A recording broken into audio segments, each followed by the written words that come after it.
Good evening. Right, I guess we'll get the meeting started. Thank you all for showing up to tonight's deliberative session for the special town meeting. My name is Chad Stearns, and I'm your town moderator. We're going to go over the meeting information shortly, but if we could we all please stand for the Pledge of Allegiance? We're trying to find a flag. Flag's over here. Oh, Jeff. flag's over here, right over here. I pledge allegiance to the flag of the United States of America and to the republic for which stands one nation under God, indivisible, with liberty and justice for all. Thank you. All right. As many of you well know, we've got exits over here and over here. The bathrooms are also over on the right. Just some quick introductions for elected and appointed officials. We have select board members Linda McNeil, Linda's not here, correct? Yeah. But Roger Emerson, Carrie Harrington, Ed Hennessy, Paul Lehman, and town clerk Angela Russo's in the back. Department heads, we have Troy Brown, town manager, Lori Milosevic, finance manager, Paul Smith, chief of police, Eric Oliver, director of public works. I don't think I missed anybody, but I might have. We of course have our supervisors and volunteers. Thank you all for everything that you do and help with. Consultants and others, we have Catherine Conard, town council, Christopher Perry, town council, Joseph Ducharme from Hoyle Tanner Engineering. Again, thank you for the room setup, for clerks, supervisors of the checklist, ballot clerks, town staff. Thank you all for making this an easy meeting. Next, all right, so this is technically the first session of the 2025 special town meeting. The second session, the official ballot voting, will be Monday, December 29th from 8 a.m. to 7 p.m. at the Highway Garage. Tonight's session is the legislative session. You, the registered voters, are the legislative body. We're here with a specific purpose to discuss the posted warrant. This is not an open meeting of public to discuss anything on your mind. State law requires we only conduct business of the warrant. I'll read the warrant article. Someone from the town will present. The engineers will probably start out. You, the voters, may exercise your right if you choose to question, deliberate, or amend the warrant article. I believe that's still the case with the special town meeting. Once discussion is done, as is customary, we vote to move the article onto the official ballot for voting day. Amendments must be submitted to the town clerk and I in writing that we can read. Please do so ahead of time if possible. Voters should have checked in and received their voting cards. Hopefully you all have the yes, no's. If not, Mr. Cooper is up in the back and can sign you in. These will also, this authorizes you to speak and vote once you sign in on the checklist. Let's see. Only Littleton registered voters are permitted to speak tonight unless permission of the legislative body is given to other individuals. If you're not a registered voter, you're permitted to listen and observe, but you cannot vote. But it is customary practice in the Littleton deliberative sessions to allow non-registered voters to speak, such as town employees, council, people, or consultants and such. I do have a list of those that would non-residents that may like to speak tonight. Joseph Ducharme from Hoyle Tanner Engineering, Eric Oliver, Director of Public Works, Lori Milosevic, Finance Director, Troy Brown, Town Manager, Catherine Conard, Town Council, Christopher Perry, Town Council. Is there a motion related to them speaking tonight? I'll motion. We have a motion to allow that list of speakers list of non-residents to speak tonight. Is there a second? There's a second. Is there any discussion on that list? Any additions? Anyone that I did not mention that would like to be given permission? Ed Hennessy seconded. All right. All those in favor of allowing that list to speak at tonight's meeting, please hold up your purple yes cards. All those opposed? All right, that list has been approved by the legislative body to speak tonight. Yes, ma'am? I just have a quick question. I've never done this before, so real quick. Do you have a copy of the warrant article for all of us? I believe there are copies up back by Chief Smith. And if you're talking about an amendment to it, do we have to write that today and have it in? The tonight's meeting is when you have the opportunity to amend. So if you were going to have an amendment, we would have to do it at that time. Thank you. You're welcome. All right. Speaking proceedings, again, we have the microphone right here. If you'd like to speak, please single file in line. It should be a mic. Is it going to be a microphone? Yeah. We don't know if we have a microphone. Okay. Well, I guess scratch that. We don't have a microphone right now, but if you could please speak so that people in the room could hear you, be very much appreciated. When you're speaking, please state your full name and town of residence. If there is a vote to end discussion, anyone in the queue will be permitted to speak. Everyone gets an opportunity to speak. Please address the moderator, not one another. Make your point, be respectful of other people and everyone's time. No personal attacks, let others speak. If no one else is in line, you may speak again. Remember, we're here to discuss the posted warrant article and nothing else. If someone breaks the rules, they'll be ruled out of order. I don't think it's going to come to this, but just to let everybody know. Continuously out of order or overly disruptive despite warnings to stop. As a last resort, someone may be asked to leave. But again, I don't think that's going to happen. Is there any housekeeping to go over before reading the article? All right. So with all that being said, and if there's no any questions, I will read the warrant article. Whatever happened to like 2 sentences?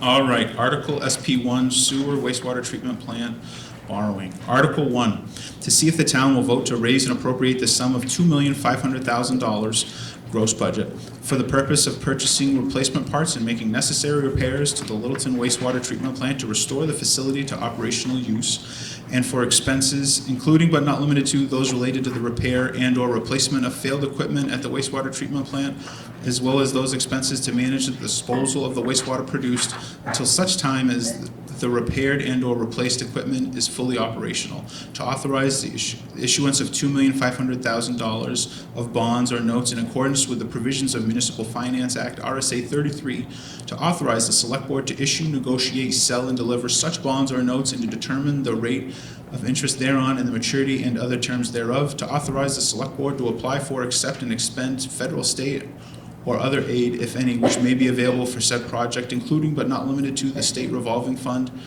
and any and all other applicable grants, aid, or other funding, with the amount of such bonds or notes to be reduced by any grant, aid, or other funding received for the project, and to comply with all laws applicable to said project, and further to authorize the Select Board to take any other action or to pass any other vote relative thereto. Recommendations required.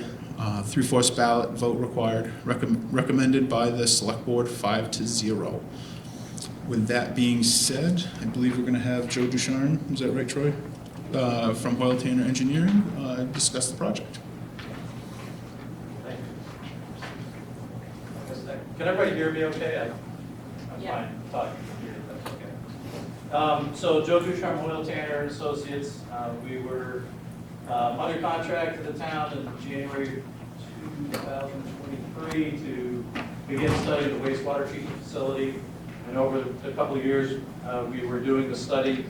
A lot of things have happened with the treatment plant. So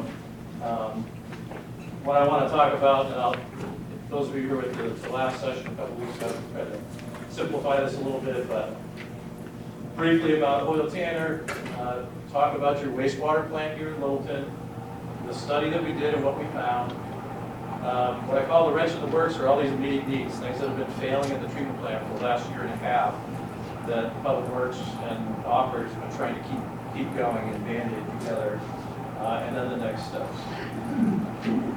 So Oil Tanner and Associates was founded in 1973. It was about a year after the Clean Water Act. The company was founded on water and wastewater work at that time. Today we have about 135 employees, engineers, surveyors, planners. We do wastewater treatment work, drinking water treatment work, stormwater, civil site, roadways, bridges, kind of a full-service municipal engineering firm. My role is division manager of the municipal engineering group, which focuses mostly on water quality work and on civil work. The Littleton Wastewater Plant, for those of you who haven't been there, very close to, just east of 93, south of 302 along the Amnesic River. It's kind of tucked in tight to the river. It's down the hill a little bit. It was designed, the original plant dates back into the 60s. This particular configuration dates back to 1988. The plant is designed to treat 1.5 million gallons a day of wastewater. It's treating less than half of that right now, particularly with the low flow, dry weather periods. It serves about 1,500 customers or 1,500 connections, which is good for your community growth. Allows you businesses, restaurants, commercial, as well as residential growth in the community. It did receive a new discharge permit in 2020. They're issued about every 5 years. There was a period of time where they weren't issued on the 5-year cycle, but we've just, I think the Littleton saw another renewal just a few months ago. Yeah. So 2020, now 2025. With the new permit came some new limits. I want to show you just quickly what the treatment plant flow pattern is. I would group things into kind of thirds here. There's this front third where the raw wastewater, we call it the effluent, comes into the treatment plant. There's some screening, a bar rack, removal, a little flume here to measure flow, and then it goes into what we call the secondary process. This is what I say where the magic happens. That's where the wastewater gets treated, really, is in this area right here. And then there's disinfection at the end. We want to kill any bacteria and viruses before it goes into the river.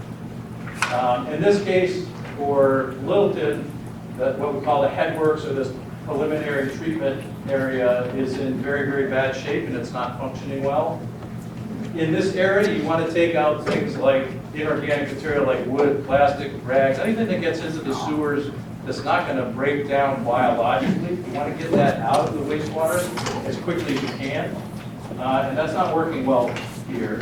And then the secondary process, we have what for Littleton is called oxidation ditches. That's where there's aerators that pump more oxygen in for bacterial growth to reduce the biological load.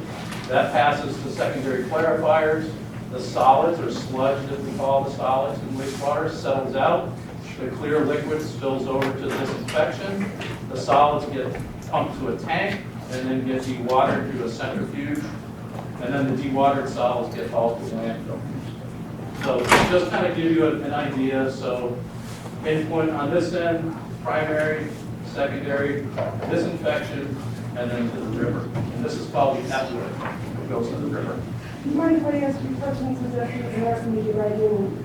I didn't understand some things and we go very quickly. Basically just point out what we can see. But there's a secondary and a primary therapy, right? No. There's only secondary clarifiers here. Okay, where's the There are no primary clarifiers in this plant. It wasn't designed that way. Oh, okay. Yeah. Thank you. Yep. Did I do that? It's okay with me if it's okay with the Everybody else? protocol. Okay. Michelle, you just have to stand up at that little podium, that way I know who's speaking. Okay, understood. Thank you. So I want to add this slide. It was pointed out, I made a mistake 2 weeks ago about, I do presentations through Maine, Vermont, and Hampshire. But I did want to point out, Connecticut River Basin, what I want you to see here is how big this watershed is, that any tributary that drains into the Connecticut River and ends up down along Island Sound. There's about 2.4 million residents who live, work in this basin, about 400 communities, and 142 wastewater treatment plants that discharge at the basin. So when you get permit limits in Littleton, as well as other communities, it's not just what is happening in your community and right outside the discharge of the treatment plant. It's all of this is considered in aggregate as it gets discharged to Long Island Sound. So I just wanted to point that out because that does influence your permit. The wastewater facility study we did, we were brought on board because there was a new permit. That happened in August 2020. Like I said, we were brought in 2023. Before then, well, there's new limits for ammonia and total phosphorus, tighter metals limits in the permit, stricter effluent monitoring requirements. That came with the new permit in 2020. That's also with the 2025 permit. That new permit was issued in August 2020. New Hampshire DES, which is the state regulatory authority for wastewater plants, they visited the site in October 2020. They issued a notice of findings to the town. They cited a list of deficiencies and they identified actions that they wanted done to really fortify the plant back then. Class B discharge, speaking of the permit, wastewater in New Hampshire, and it's like this in every state in the country, but New Hampshire in particular, EPA writes the permits for New Hampshire wastewater plants. New Hampshire DES helps to monitor and regulate that at the state level. So Class B water is defined in New Hampshire Code of Administrative Rules, but that's the only, Class B is the only thing a wastewater plant can discharge to, and in New Hampshire it can only discharge to a moving water body. So it's got to be a river or a stream. You can't discharge into Lake Winnipesaukee or any other standing water body. So Class B is the standard, and they call it suitable for recreation, fishing, swimming, other recreation. It is also used for public water supply. So think back to the other slide with 142 wastewater plants and a giant watershed where some communities are pulling out of the tributaries or the Connecticut River for the drinking water. So the standards they set take all of that into effect. There are certain E. coli, pH, dissolved oxygen requirements. The requirements in Littleton's permit match the rules for what Class B water, receiving water needs to meet. And then if you discharge inadequately treated or untreated wastewater, that's prohibited by law, by New Hampshire law, and there are fines that can be levied. There was a raw or untreated wastewater discharge in October. To date, there's been no fines levied, but certainly EPA and DES have that leverage. So progress since August 2020, when the permit was issued, Littleton hired a consultant to develop an asset management program and also designed some screw pumps for the wastewater plant to bring the wastewater from the preliminary treatment up to the secondary treatment. They secured some funding for facility improvements to reduce total phosphorus. That was in the form of an ARPA grant and some CWSRF loan. We made our first trip to the plant in 2022. We began the study in 2023. In 2024, working with Eric and Public Works and the operators of the plant, we implemented some interim treatment for total phosphorus and metals removal. We submitted the facilities plan to DES in April of this year. The facility plan, or the study findings. Most of the equipment at the plant is beyond its useful life. I mentioned the plant goes back to 1988. That's the configuration that's there today. A lot of the equipment is original to that time. So it's rusted, it's failing, it's obsolete, it's hard to get parts. It's been a real challenge for the operators to keep the plant running. And many elements of the plant are also hydraulically undersized. When we did a hydraulic analysis based on the 1.5 million gallon a day flow, channels and equipment were found to be not capable of handling that level of flow or the peak flows that come during wet weather events.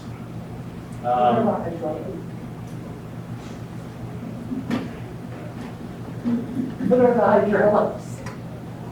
So that's the volume of liquid that comes into the plant, liquid and solids. Is it a piece of equipment that is necessary for setting? Everything, it's a good question. Everything in the plant needs to be designed and sized appropriately for the amount of flow that's going to come into the plant during dry weather and wet weather. What's the maximum flow that's going to come in after all this gets done?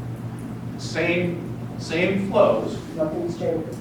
No, but everything here is undersized. So in other words, if you get a peak wet weather flow at this plant, it overflows channels, it comes out of buildings, it discharges raw wastewater. That shouldn't happen. So a new design would account for all of those flows correctly, so everything would be designed so it stays contained and treated in the plant. How is it feasible to be used all this time that it's always been undersized? It's had raw wastewater discharges in the past. I mean, I don't know exactly how many times. In the time I've been here, I think there's one that I know of in the couple of years that I've been doing this, but the plant's been there since 1988, so my guess is it's had more than one. Yep. So the equipment is old, it's obsolete, there's a lot of rust and degradation at the plant, and really it's time to upgrade the entire plant. That's not why we're here today. We're here today to talk about some emergency repairs, and that's what we're calling phase one. That request is for $2.5 million. There have been there's critical equipment in that secondary process that has broken down, and the oxidation ditches, the aerators, the sludge dewatering centrifuge is no longer operational. The clarifiers, the drives have been failing. In fact, the second drive was sent back for a rebuild and found to be completely inoperable and not able to rebuild. Phase two, which is part of the report, headworks, oxidation ditches, new dewatering equipment. That's a phase two project. Phase three is to upgrade the rest of the plant. We're here tonight to talk about phase one. So the wrench in the works, as I mentioned, we got started with this study, and it seemed like one thing after another was failing or happening, and we're reacting to all the different challenges of the plant. As I mentioned before, same diagram. Preliminary treatment, this equipment does not work well, it doesn't screen properly, so a lot of the material, inorganic material, gets into the secondary process. But over the course of the last year and a half, we've had the aeration rotors here fail. A couple of them came detached recently from the concrete and had to be removed. One's been rebuilt and put back in. I think the other one's scheduled this week or Wednesday. Okay, after the snow tomorrow.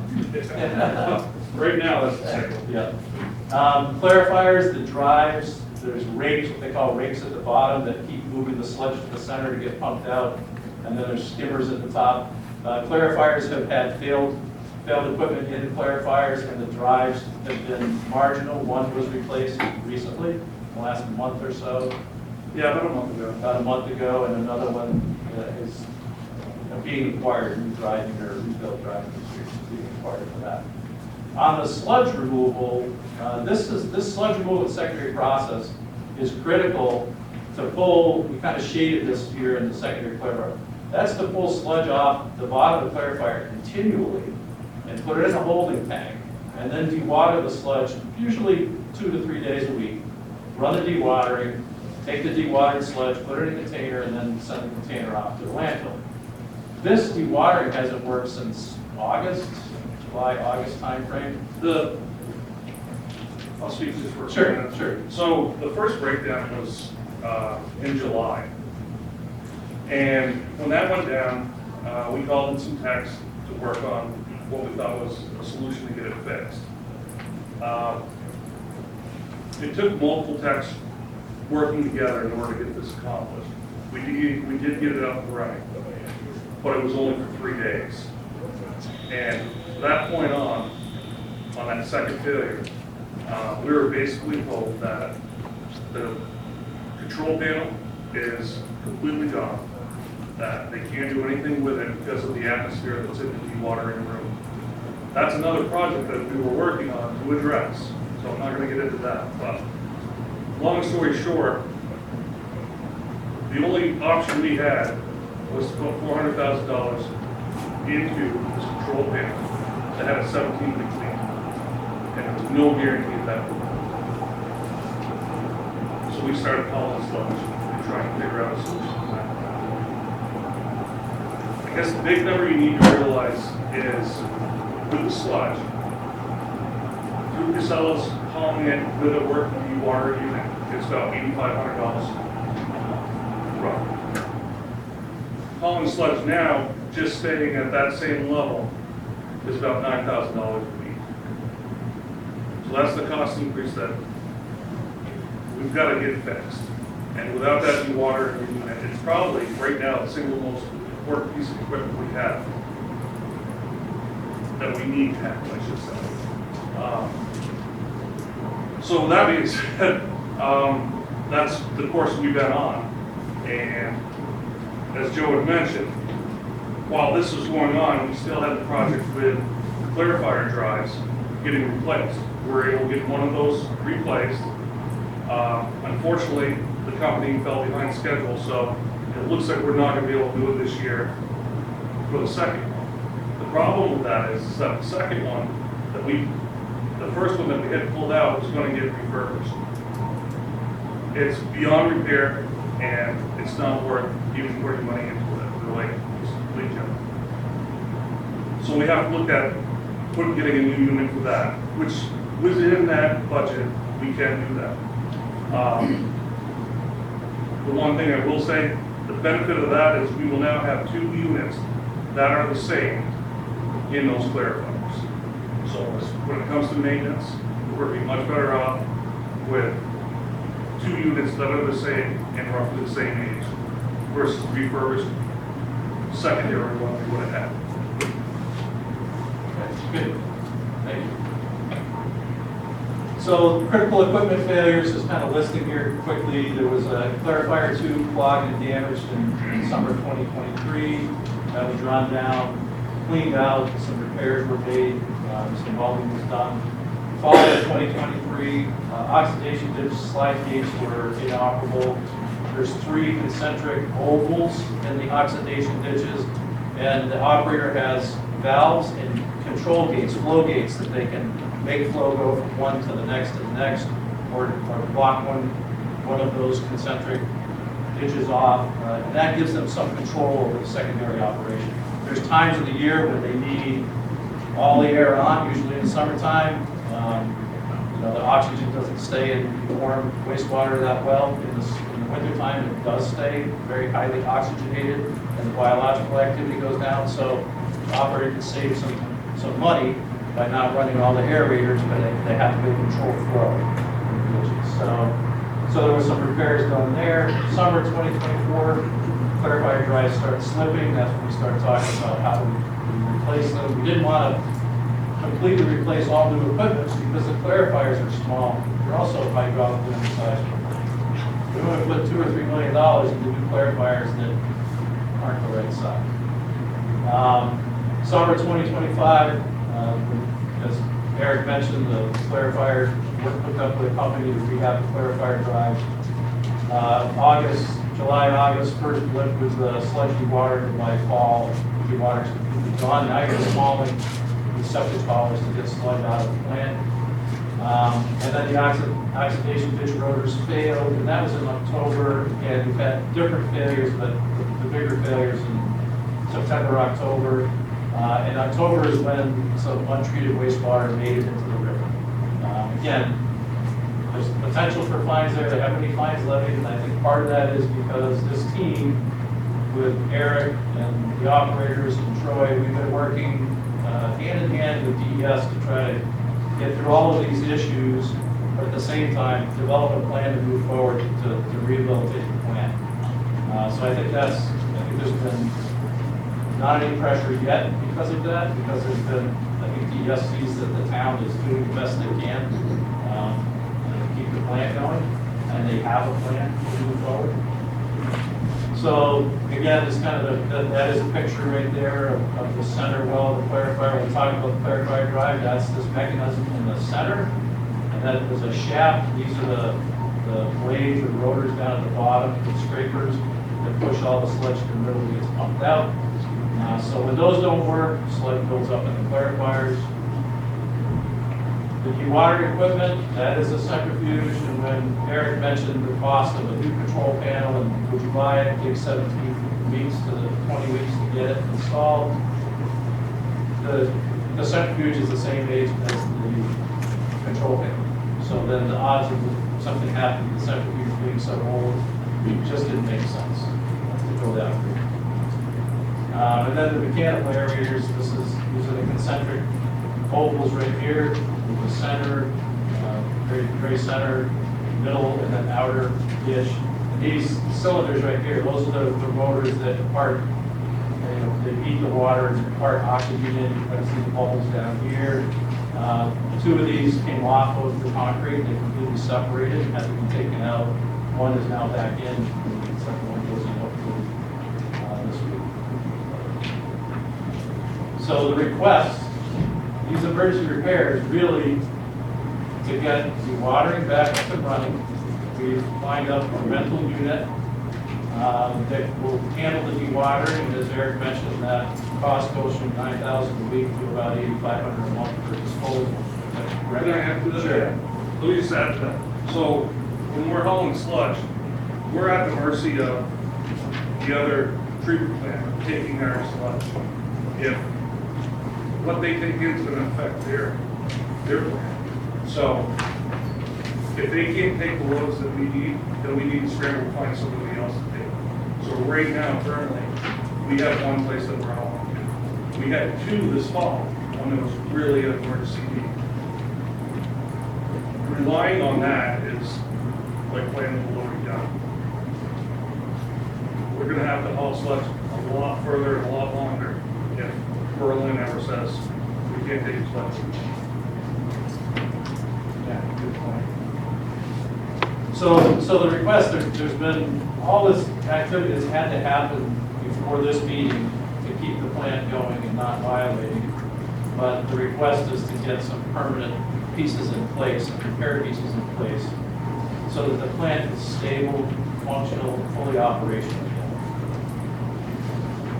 And Troy, I think this, I just put this graphic up here, I think you handed it out at the last meeting, but this just kind of shows the list of costs, the request that was made and selected initially to start this process. Again, continuation of the budget. And Troy, I don't know if you want to speak to the bonds or Lori does, but you had shared with us, the different loan terms and why you consider one over the other, and that's the impact of the interest rates. I think we got a couple more. Sure. Henry Watt, over. So on the new equipment that you're going to be purchasing, Eric, or whoever, is that going to be sized for increased capacity? Or are we just going to be buying apples for apples on the capacity of these new units? Yeah. Because I'm sure there's a plan further down the line, because you've been here for 2 years, working on it. So is this equipment that we're buying going to be able to be utilized, upgrade the plant later on? Yes, in the long term. The clarifier drives are just rebuilding what's there to keep those operational. Because the clarifiers are oversized, we didn't want to replace all new equipment there. So we just want to rebuild the drives and rehab the equipment. So that's not new equipment that's going to go into the final plant design, but it's going to keep the plant running until the new plant can be put together. So would we be able to buy stuff now that would be able to suffice later on? Or is it because of the size? Yeah, we'll get to that. So I'm going to go to oxidation ditches next. That equipment is all old as well, but that will be replaced. And we're not asking to replace that equipment, repairing brackets and bearings and shafts and stuff to get those back in place. The dewatering equipment that you're going to get will be for the new plant. It will be sized appropriately. It will be a brand new piece of equipment. Right now, we have a rental lined up to put in place to get the centrifuge out, put the rental equipment in place, so that the town can get back to just hauling sludge, not hauling raw sludge from the plant. So that's a temporary method to bridge the gap until you can get a brand new dewatering unit put in, which is going to be about a year. We're working on a design right now. We're working with the town and with DES to put together a package so we'll let the town get that and buy that new piece of equipment, which will be the permanent long-term piece of design equipment for the plant. Steve Kelly, you use the term hydraulic underside. Yes. We're talking volume, we're talking Yes. liquid. Yes. That's the hydraulic. It's not the hydraulic capacity of motors or, this is just the sheer volume of what comes in. Yeah. Our system is not big enough even if we didn't have these storm events, that we are undersized in terms of being able to handle our normal burden? Yeah, you can handle, so every treatment plant that's designed, we have what we call the average daily flow, design flow. That's the 1.5 million gallons a day. The treatment plant can handle that hydraulically, but biologically it can't because the equipment is old and worn. But every plant, we have to put in a factor of safety for wet weather. If the sewer system here, there's some old sewer pipes in town that are kind of leaky, so we get a storm event, or maybe some pumps kicking on and the flow goes up at the plant quickly, that's that additional hydraulic load, what we call a peaking factor. We have to design for a peaking factor for every wastewater plant. The size of Littleton's plant at 1.5 should have a peaking factor of about 5.4, 5.5 million gallons a day. A lot of the tanks, channels, are sized for 4 million gallons a day. So that hydraulic undersizing causes things to spill and not be treated at the plant.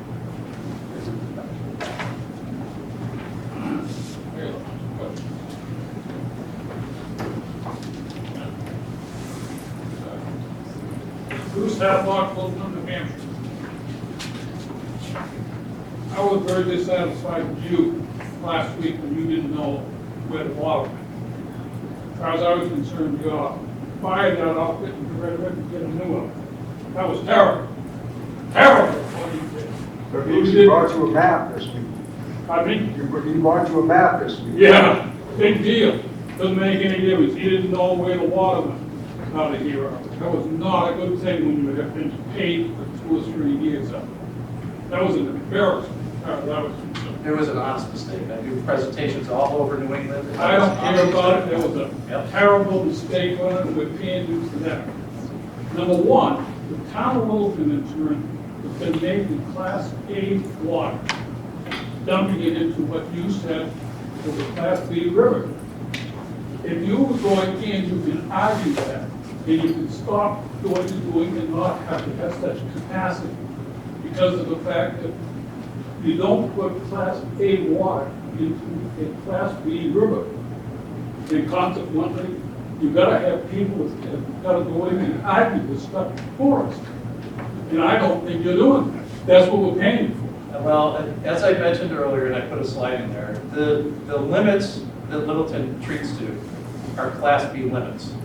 So when you say you're treating to Class A, I don't know what basis that is. Well, that's what's been done for years. It's- Down here on the. That's not how the treatment plant's designed. That's not what it puts out. So, I know that this is nothing that we've been faced with before. And these people don't know it. There's no way he knows it, as the town manager, but they're dumping Class A water into a Class B river. Not only that, the animals, the fish can't even live in it, from the point of what it is. And you're not supposed to be doing that. well, the permit is Class B, and the treatment plant is treating to Class B. So I'm not sure where the Class A comes from. Well, you should go back and find it out, because that's not the first time we've ever heard it in here, as far as that goes.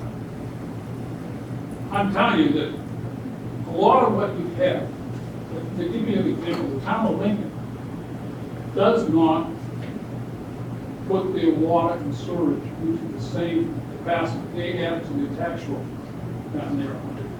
Their first time they did it was a guy by the name of George McGee.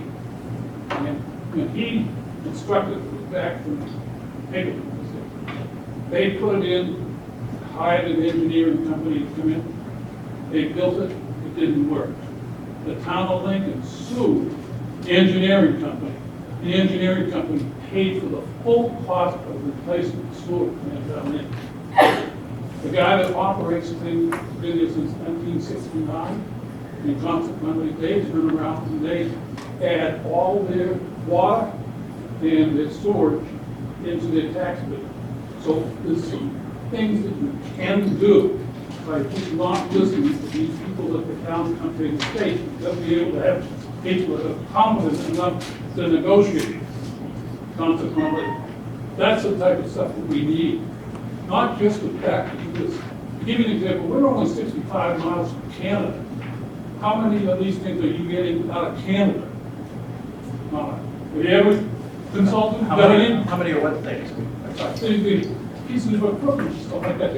The master people up in Canada that make these things.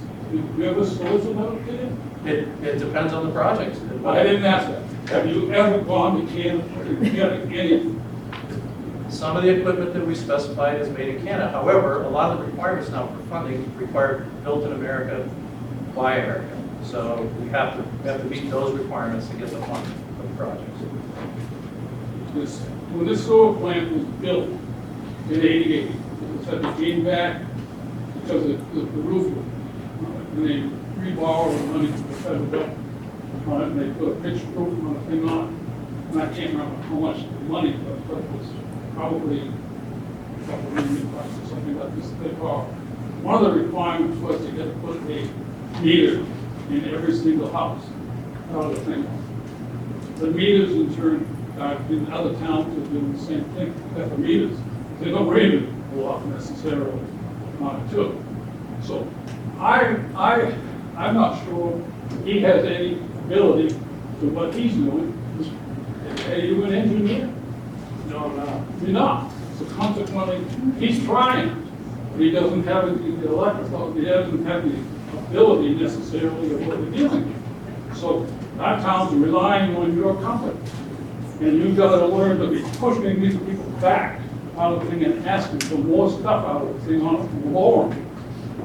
And we're talking about the same thing on it, about the amount of money you want us to borrow out of the thing on it. As far as borrowing, how much does the town of Littleton owe for bonded indebtedness at the present time?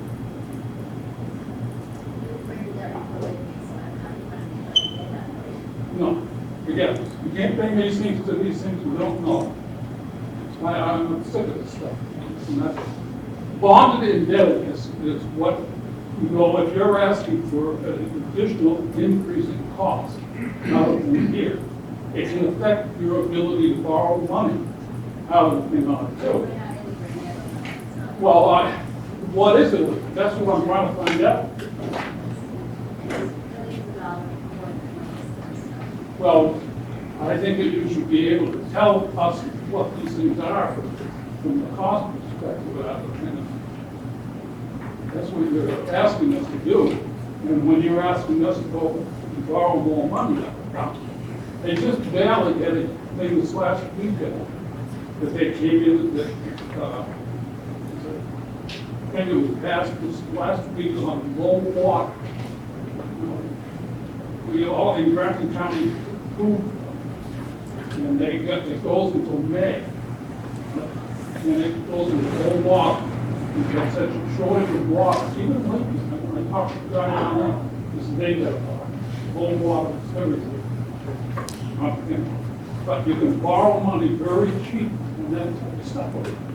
Who's not coming up with this information? Why should it be coming out of me to tell you people that we're looking at? I'm really put out of what I'm hearing of this. It's not very good. I mean, these people that are select people are lay people that are listening. They know better than anybody. They just don't have that information. So you've got to rely on somebody that's expertise. And I think you should be looking at different qualities of what you're talking about. All right, Bruce, you've kind of hit your time limit there, Bruce. Oh, that's fine. Just don't believe me.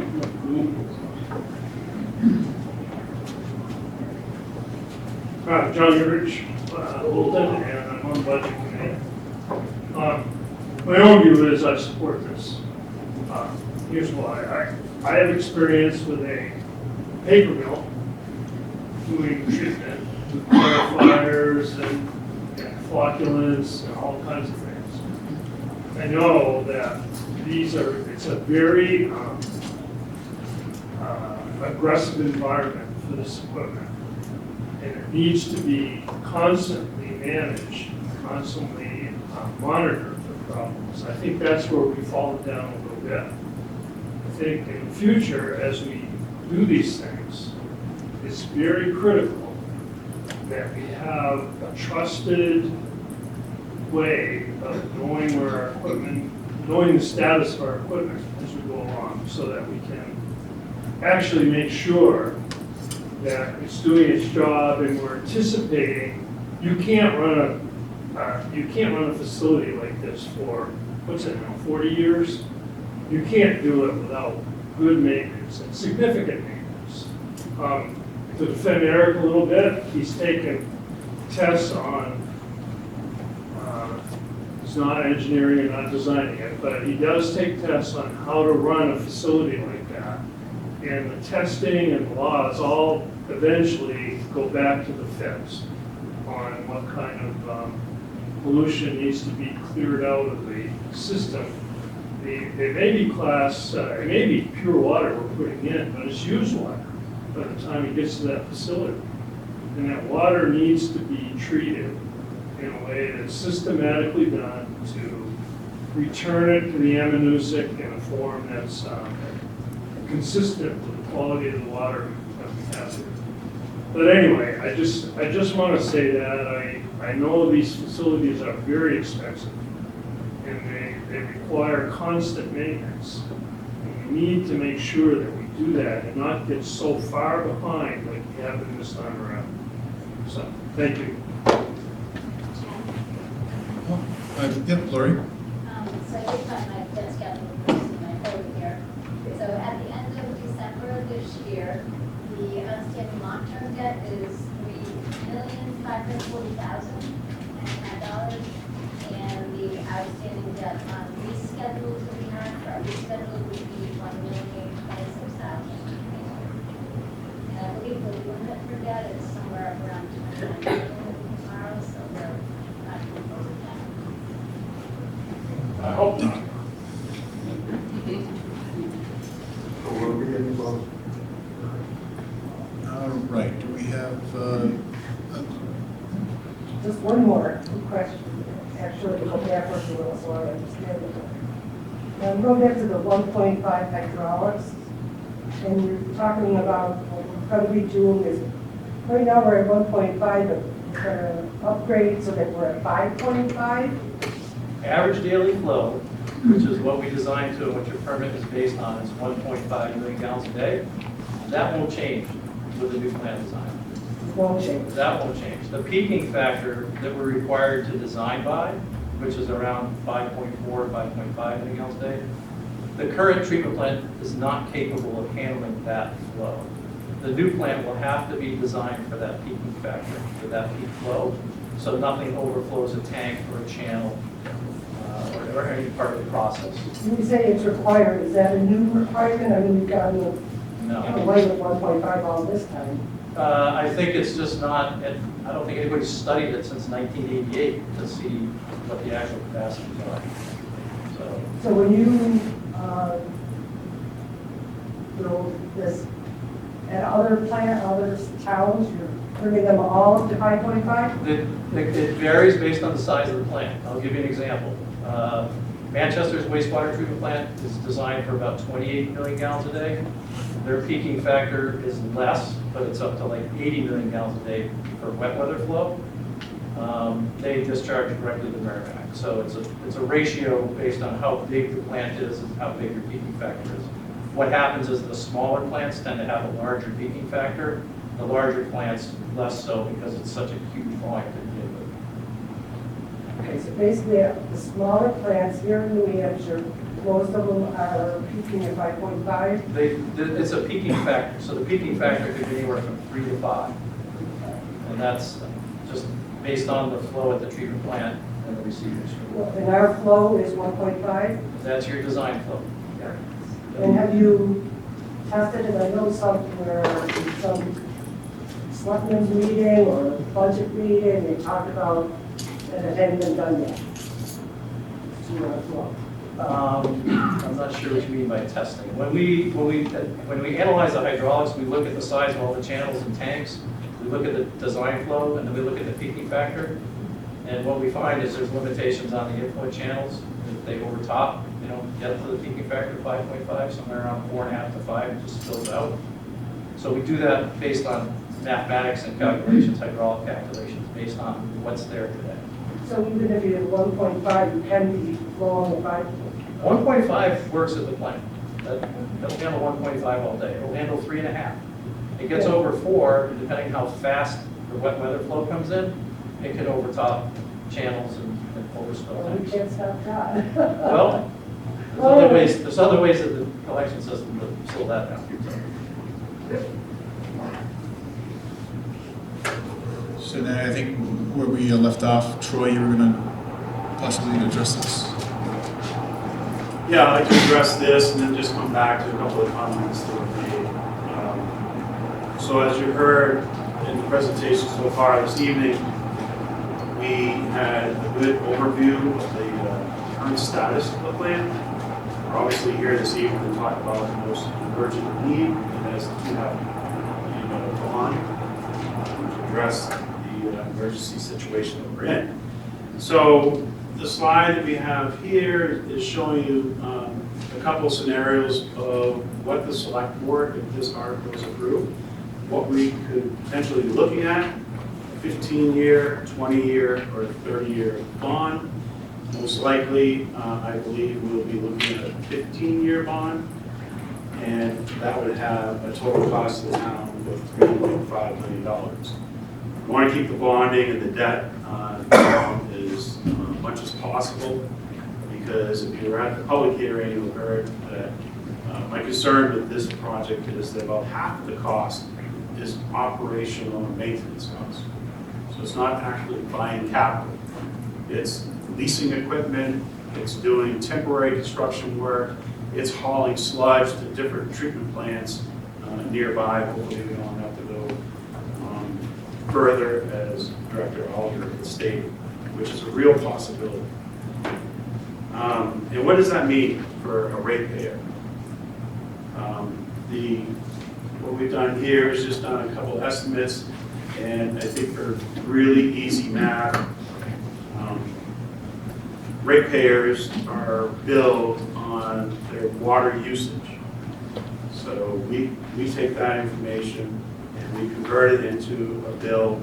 So depending on how much you use, on average, we think people use about 1,000 cubic feet per month. It's just about 12,000 a year.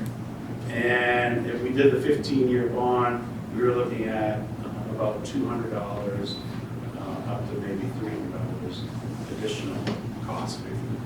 Most likely it's going to be really low, close to that $200. So I think that's something that if you're all rate payers here, that's something you need to be aware of, what the added cost would be. And then I wanted to address quickly the comments about the team that we have here in place that's been addressing this situation since early summer. And I can't thank Toil enough for the work that they've done. This really came quickly, and we had so many meetings with the state officials, our engineering team, Eric and his team down at the wastewater plant.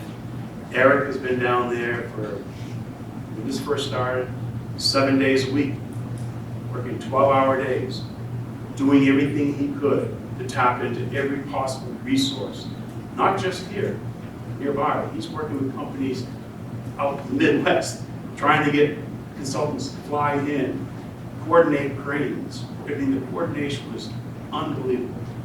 So, it's been questioned maybe what the experience level is, the knowledge.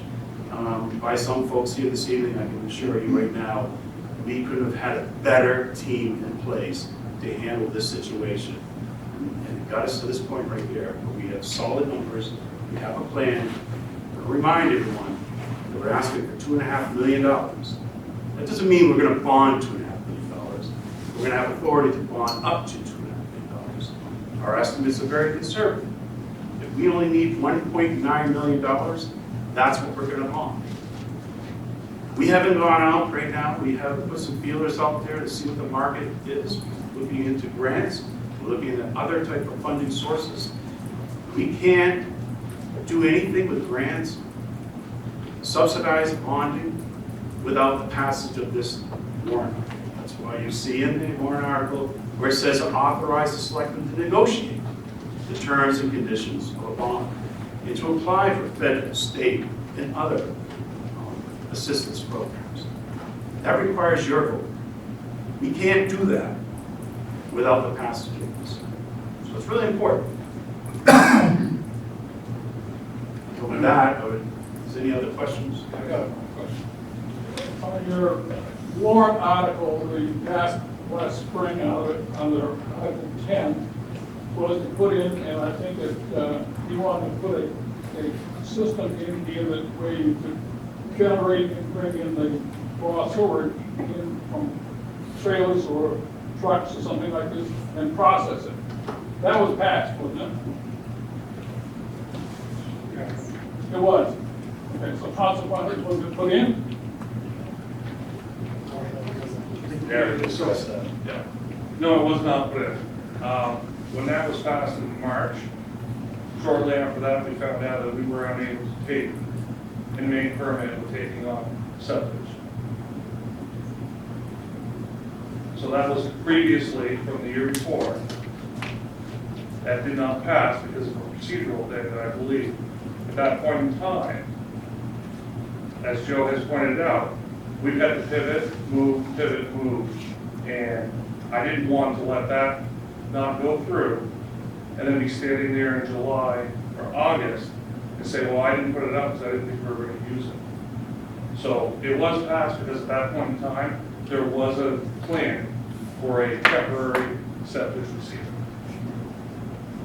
The cost of the septic receiving out of it, one guy I spoke with in the last 2 or 3 days out of it said he had his tank pumped, it was $300. Then they have to haul the stuff away, and I think it either went to either St. Johnsbury or Plymouth. There was another thing on it. Now, what you're telling these people isn't going to happen. These people that have got septic systems, without this putting in and dealing with it, it's going to go up substantially out of it. So don't give us the song and dance that this is going to take care of it, because it isn't. You didn't put it in here, you were supposed to do it. It was a warrant article, it was passed by the people on it, and we should have a reflection We on can it. put it in, we just wouldn't make a permit first. And then the EPA can find us and we can build that around if you want. You could be arguing some of the stuff that we're saying about, you get in here and talking with these people. But I'm telling you, if they're doing things with Lincoln or other towns around here, you have the ability to go in and negotiate with these people on it and have a strong excellence. But you've got to have somebody that's got the quality and knowing what the hell's going on, not just a guy that's coming in here to be a town manager who doesn't even live here. We got people that All don't. right, Bruce, let's stay on topic. Well, I am, that's topic. Well, let me just, I'm not going to argue about this, but I want everyone that's here this evening to understand that this isn't about negotiating. We're far past that deadline. We've had some pretty serious conversations with New Hampshire DES. We had permit. There were certain things we were supposed to accomplish. We haven't. We've had other failures. We've had the release into the river just recently. I'm telling you right now, New Hampshire DES is not negotiating with the town of Littleton. But they are doing it. They're watching us very closely. And they're telling us and advising us on the side exactly what they expect us to do. If we don't do it, your user rates are going to go up because we're going to start paying fines. We have a long, unfortunately, this plant's old. It needs a lot of attention. It needs a lot of work. We're going to have a lot of conversations about upgrades and improvements over the next 10, 15 years. The sewer user fees in terms of 1,500 customers brings in $1,031,263.44. That's how much money brought in for paying the operations and some of the repairs and stuff like that too. Consequently, that bill is also being subsidized out of it as far as 9% on top of that. That 9%, how much do you know how much that brings in? I think over the last 10 years, we've For borrowed 1 almost $1 year. million. How much did it bring in 1 year? 1 year, just over 100,000. Right. 120. Exactly. It's about $120,000 out of it that comes in, which is paid for, and you have to use that money for repairs pertaining to what it is. So those things should be knowledgeable enough to what you're doing, so you're cutting some of this cost down or dealing with it. I'm telling you, I'm not necessarily a happy camper. I think you've got to do some, as far as repairing is concerned. But I do think what Twitter said, we really need to have all these people watching this stuff a lot greater than we ever did. And you haven't been around for almost 2 years anyway. Only been a year, but I'm very confident that we've got the right people in the right position right now to take us from where we're at to where we need to go. I'm not convinced. And, well, Not when somebody comes and tells us that. I think we're starting to get off I know you'll topic be here to here. monitor. Actually, Mr. Wan's been at the podium for a little while. So, Henry Watt, I've been in Eric's shoes before, worked at the hospital, and the flaw that I see in the process with the town is, when I worked at the hospital, we had a facilities committee. And so when I had a problem, or we had some things that were lurking in the weeds, so to speak, I could go to the facilities committee, who was very well versed in the plan. And they could support me, support Eric, in presenting to the select board that these are emergent needs required, and not wait till who hits the fan, so to speak, is like we have now. So my question is, has the board or the town manager, have you considered trying to form a committee, a facilities team of experts in town that are very knowledgeable in being able to oversee and help you folks out for any pending disasters that are lurking in the future, so that, I mean, I'm sure this chain of events didn't happen overnight, right? And if there was a process in place where there was a team put together that, could review some of this stuff, like Eric's, or even the transfer station, or Chief Smith or Chief Miller, or any of those folks, some of the pending problems that they know that they have around the corner, rather than springing it on everybody at the last minute. I'm hopeful that perhaps that you might consider putting something like that together. I'm not volunteering to take the lead on the team, because I'm working right now with the school facilities committee, and I'm down at the community house, and I'm helping them out over there, but, if something arose where you would need my expertise, I would be more than happy to help. But I think you really should consider putting something like that together to try to save us a buck. Mrs. Menzies. Next. Yep.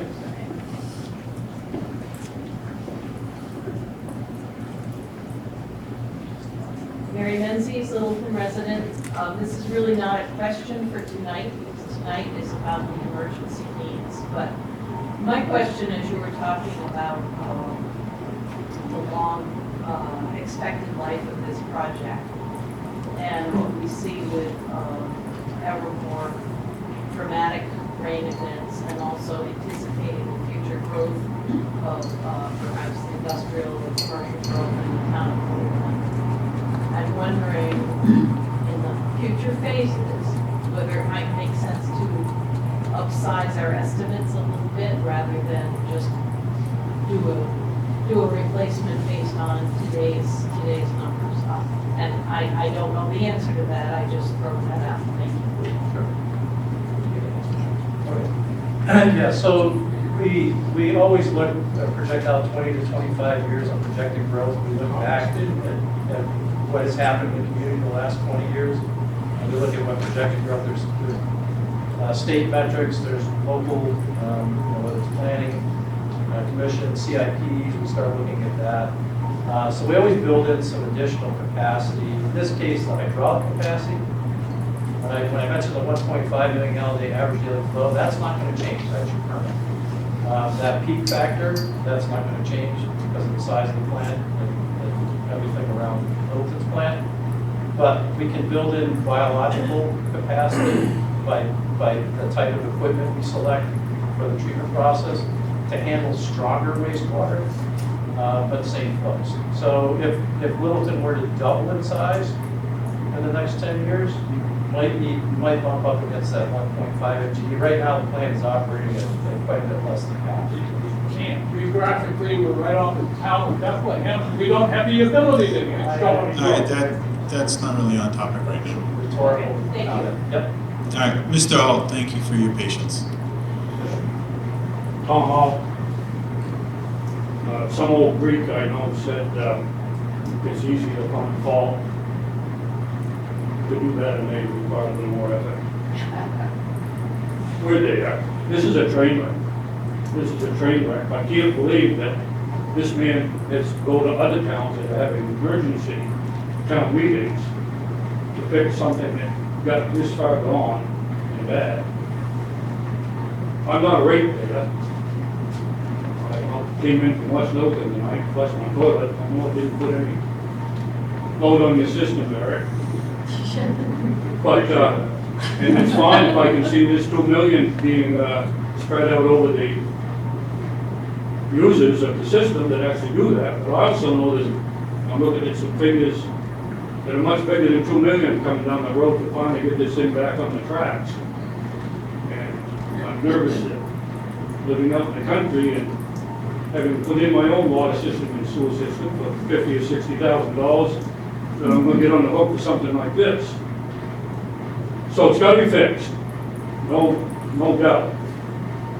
And hire people that are in the business to tell you what to do and get it right. It shouldn't have got this far, and anybody that runs any kind of business with any kind of equipment involved knows that, or they've been out of business a long time ago. But the point now really is to get on it. John had it right, Bruce had it right. You can buy new equipment, whether it's for a kitchen or for a sewer system or anything else. But if it isn't operated and taken care of, then you're back where you started. And that's poor performance for the leadership of any town. And it's not just recently this year. Yeah, Troy's been going through a swinging door. I met with him from the Conservation Commission viewpoint, and I think I've been on that board for 20 years, and we've been through 6 or 7 town managers. But he's doing what he knows to do with what he's got now, this situation. So you gotta do it. You know, learn from your mistakes. So, thank you to all of you that have busted your butt to try to keep this system going. And I don't envy you for having found yourself in this position. All I can do is move forward with some common sense and good judgment. Actually, some findings is.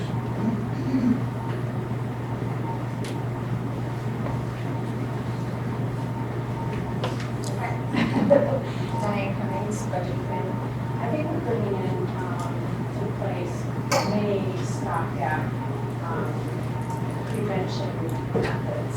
I know that Eric, in his previous job descriptions, has met with various industrial and commercial businesses to see what's being released into the sewer system, requiring them to stay permitted and be on time, and because whatever is prevented from going in and not hitting our wastewater treatment plant certainly helps us in the long run. So Eric has been doing that in the past, and we currently have someone else who is continuing that responsibility. Plus, Eric is going on to be certified to run the wastewater treatment plant. He also has a member of an employee who does have certification and is an engineer, someone who is new to, as an employee to the community. So we are making steps going forward. I wanted to acknowledge that of Eric, and this man is very dedicated in doing things right. And so he may not have the engineering credentials, but he certainly has the passion to move forward and do it right. So yes, our performance in the past as a community hasn't been great because we shouldn't be in this position. But it was through a contracted service, and somehow the communications didn't get to the board for them to act on. We have also recommended, as a budget committee, recommended to the board in previous years to put those annual reports of the wastewater treatment plant on their calendar. So someone can't just receive it in the office, not know what to do with it, and no communication between the plant and the board of selectmen, because they need to be informed, and they weren't informed. And so we're hoping that they put something on the calendar that each year this information goes forward. I know Eric will do it, but we do have turnover, so whenever we get new board members, or a new town manager, or a new EPW wastewater treatment plant manager, it can fall through the cracks. So by having it on the calendar each year, it should fall through the cracks. So anyways, I wanted to just shout out a few good words for the work that has been happening through Eric and the other members of the wastewater treatment plants.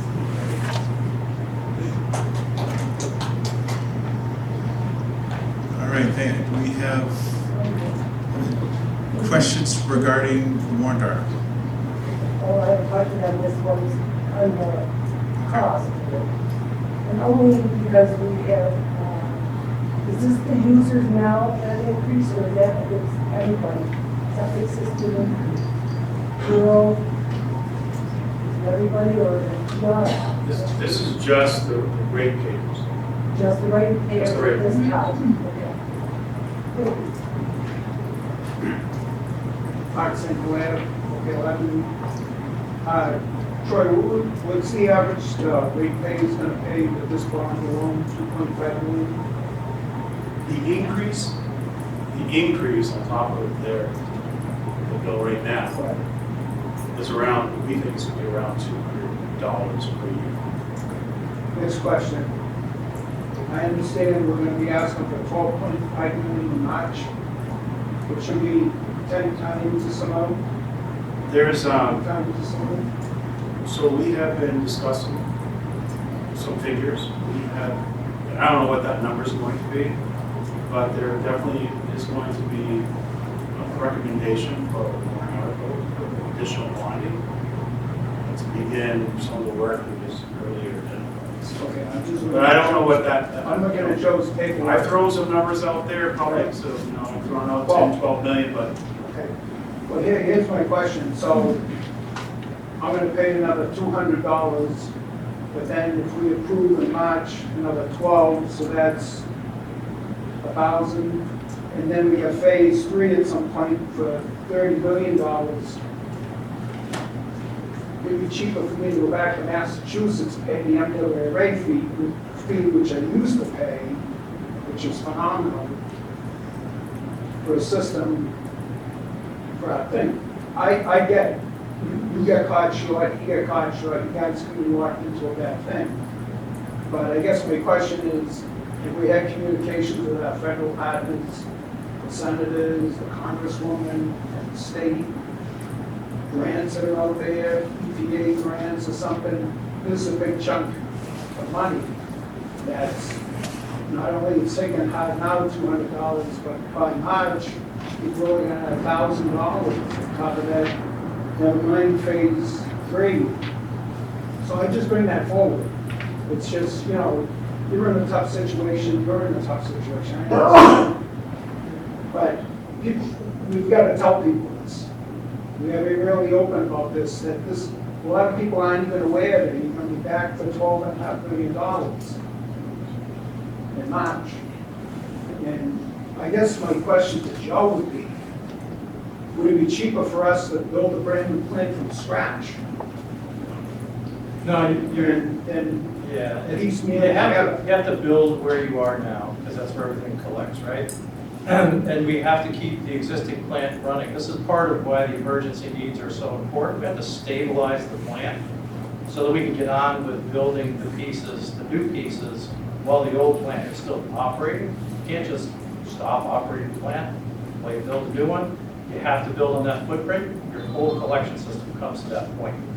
There's no other room. That's a tight site to begin with, but we've managed to find ways to put the pieces in one at a time in order to get everything to work and have a new plant and then decommission everything that's in there. I do want to, your question about funding, this was kind of my next step slide on funding. We're starting to look into all of these funds for the larger, there wasn't time with the emergency needs to do anything with this request. The 12.5 and the 30, we're going to go after all of this funding and try to put together a funding stack, what they call a funding stack, that combines grants and loans, low interest loans, and loan forgiveness to try to defray a lot of that cost you mentioned. We haven't had a community yet that's had to fund 100% of the project.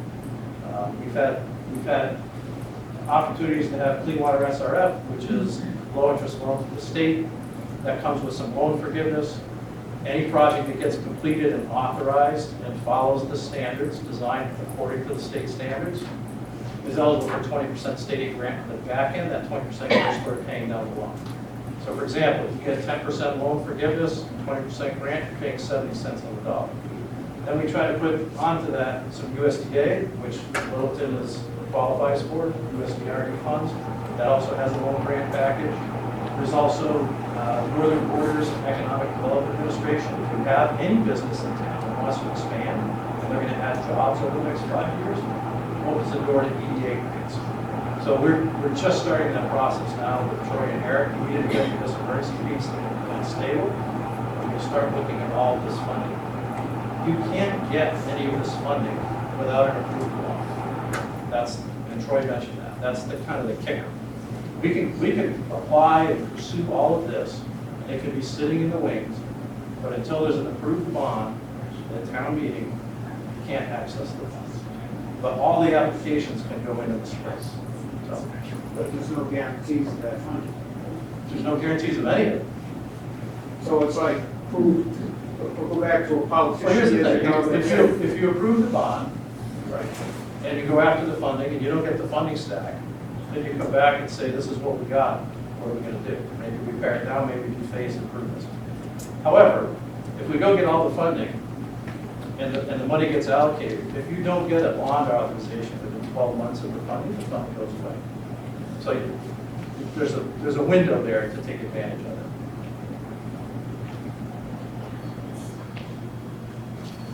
I just think that, we need to be a little more open for people to know that the big bite's gonna be much. I think if people knew that ahead of time, there'd be a lot more people sitting in this auditorium tonight. Because it's really gonna have a huge impact on the town. Expansion wise, you talk about, and it was brought up earlier about capacity and stuff. That's my concern, because now we're starting to build St. Johnsbury Road. We've got other developments going on, Meadows Street, Industrial Park, we're talking about putting possibly housing up back in that area and stuff. And so, for me, putting up this money, I want to make sure that 20 years down the line, it's going to be able to take that capacity. On top of the rain flows that get into our systems and everything else. And so, moving to what other people have said, are we going to have a system that's going to be able to meet that capacity? Yeah, that's all part of the study that we sent to DBS that they reviewed and approved. And they require that, by the way. You can't build anything for 20-25 year horizon without doing that. I just want to add to that, Joe. That original CWSRF fund, that was for 1.3 million when the Clear Fire project started. Yep. That money was never touched, and DES has authorized to up that to 5.5. Is that correct? Yep. So And that's for the Headworks project, which would be the next phase. That's the information that I have right now currently. So,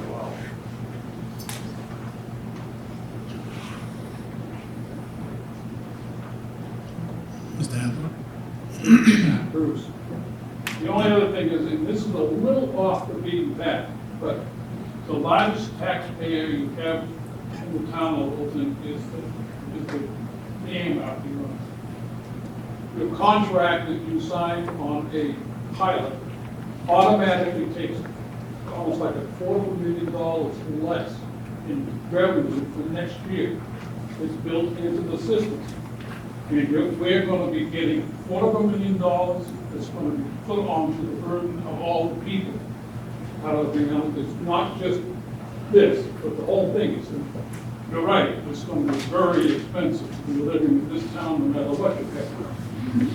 And consequently, you've got to be, you people got to be cutting your stuff, the police, and fire, and a lot of other things like that, to cut our costs down. If not, we're going to be dead on the water in this place.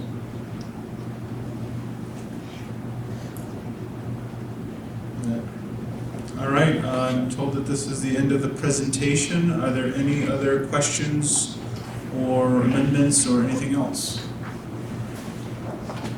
All right, seeing and hearing none. As is customary, we've done several of the past. All those in favor of placing this article on the warrant as presented, please hold up your purple yes cards. Thank you. All opposed, hold up your green no cards. All right, the article goes on the warrant as presented, and that concludes this year's special town meeting deliberative session. Thank you all for coming out tonight and learning about this, and we will see you December 29th at the hiring garage. Thank you.